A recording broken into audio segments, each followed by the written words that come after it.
Alors déjà, j'étais choquée de voir ce sketch en 2017. Je me suis dit, mince alors, à la cour de récréation, j'entendais les mêmes trucs et là, il le ressort tel quel. Donc c'est, voilà, Michel Leb dans les années 80, c'est Gad Elmaleh dans les années 2010, enfin 2000. Et là, alors l'accent chinois, enfin le fameux accent asiatique, je le retrouve beaucoup sur des vidéos humoristiques sur Instagram. Je sais que il y a un influenceur qui s'appelle Inoxtag qui est un peu connu maintenant parce qu'il a gravi l'Everest. Je me souviens, il était tombé Il s'appelle sur comment? quelqu'un, Inoxtag. Ok, je Ça, vais c'est mettre. vraiment un truc de jeune. Moi, je le connaissais pas très bien, mais Inoxtag, il tombe sur un petit jeune asiatique et commence à faire l'accent waouh, waouh, waouh, waouh, waouh.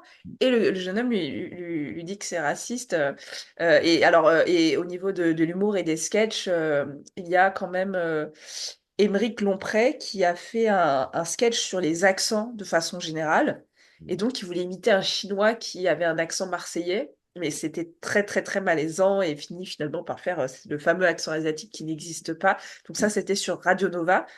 Et voilà, même dans une émission de gauche, mais il y a plein de gens qui m'ont dit non, mais de toute façon, ils sont de gauche. Donc là, j'avais envie de dire non, mais oui, on peut être de gauche. Moi, je suis de gauche, mais ça n'empêche pas de faire des dérapages racistes, bien au contraire. C'est-à-dire qu'il y a vraiment des milieux qui se pensent progressistes, mais qui ont encore du chemin à faire.